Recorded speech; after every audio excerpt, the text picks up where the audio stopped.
ayaw ko yung drugs. Mamamatay ka talaga dito, putang ina mo. Magpalayo ka. I'd like to media to hear our side. There are reports coming in very fast. Maraming mga operatives dito sa National Enforcement. It could be PDEA, it could be the CIDG, basta connected with drugs. Ang Davao malinis. I can vouch for that. As mayor, and I can also say that the same statement coming from the military and the police. Military Road Task Force Davao. I'm not dragging the name of the armed forces. Alam mo, may reports kami na nandito yung mga top operatives ng PDEA and everybody, and they are out to discredit the city. But mayroon kaming report na they might fabricate one to discredit me, maybe, kasi presidential candidate ako in the city. You know, hindi naman kasi ako. Ang task force daw was in charge, also operating against drugs. Ang police lalo na. Kung totoo man, go ahead. And we will admit the failures. Pero kung mag-fabricate kayo, i-propaganda for a presidential candidate, I advise you not to do it. Do not do it. I will break your heart. Or I will break somebody else's heart. Huwag ninyo kaming, if it's true, we will admit. Walang problema, we cannot hide the truth. The truth is the truth.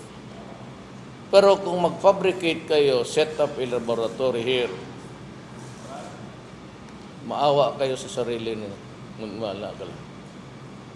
In this country, optional. Yung rich, they will ignore the laws. Kaya natin bayaran yan. Dito sa baba, mga kriminal, kagaya rin ninyo, wala naman, because they threatened life. So ang tao, they can do the thing. They say they do disobey the law. Ang naipit dito yung mga between the filterates itong mga kriminal. Walang mapuntahan ng tao. You're up against rich people and they can have their way. And on the other side, you have criminals who can have their way. Ang mga anak natin, binibilihan ng kaya mga DOW, they're worried. They're worried about what? They're worried about their children. They work their ass to death. They earn money. Tapos padala dito, only to learn later on yung anak nila, nadulong na siya po, o galing sa eskwela sasakay ng bus o jeep, sinaksak, binaril. You think it's good? I say presidentiable? I do not need a presidentiable mouth. For all I care. I do not have to be refined when I am angry. Maybe when I am in prayer. Kaya mo droga? Presidentiable mouth mo yung droga? Ilang taon na yung droga? Kahit tatanungin ko kayo, utang inang yung droga gobyerno. Military pa ito. Ilang taon na itong problema ng droga? Have you done anything? Tapos may motherhood statement ka na that we are everything. Nandiyan lang kayo. You are in the confines of your office. And you say things which are really to make it appear to the Filipino that everything is okay and everything comes easy. Alam ninyo na hindi totoo yan. You yourself know. Sumama ka sa akin, sunduin kita, maglakad tayo putang ina dito sa Malacanang. Kung saan tayo dumating. We walk the streets. Can a Filipino here in Manila, me, Davaoenyo, can I walk the streets? Can I be sure that I will go home? Not in a cargo plane. Droga nagbabaha, sinasabi ko na. I was warning the national government. Drugs is flooding the country. What are you doing? Yung PDEA mismo lahat nagsabi 90% contaminated na. Hello mga ka-DDS, andito po tayo ngayon sa Davao City. Kasama ko po ngayon si General Frank Villaroman, head ng Public Safety and Security Command Center dito sa Davao City. Kwentuhan niyo naman kami kung paano kayo na-destino dito sa Davao City. Yes, during our time, in the early 80s, I was deployed in Davao region. And in 1982, I was assigned in Davao City as company commander of the Port Reapers PC Company. At that time, a ghost town because the CPP-NPA made the city a laboratory for partisan or Sparrow unit operation. And then, Mayor Duterte then was a prosecutor. Many businessmen and children of these rich people transferred residence in Cebu City and Metro Manila because of violence in the city.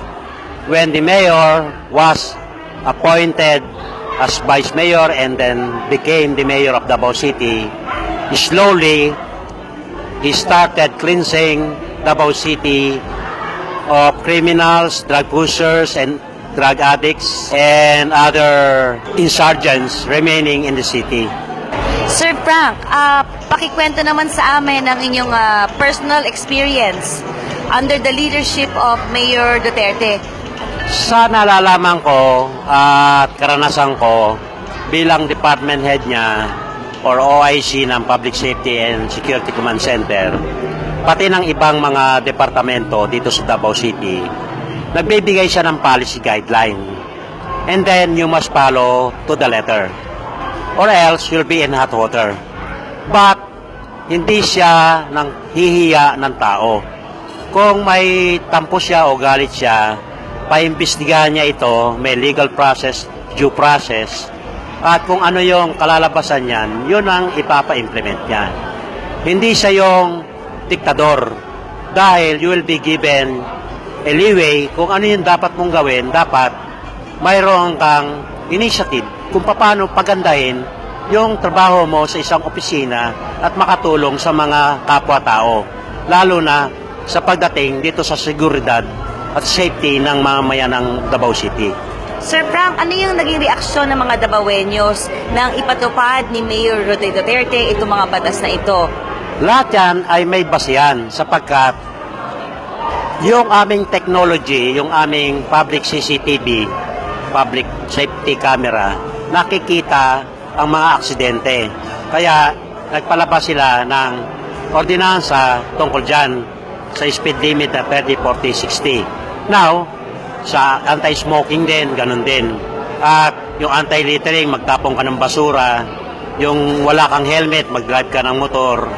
At marami pang iba. Maraming sa umpisa, nag-isip, bakit ganon? Pero, na-realize nila na ito pala ay para sa kabutihan at kaligtasan ng bawat isa. Kaya ngayon, naging disiplinado ang mga taga Davao City.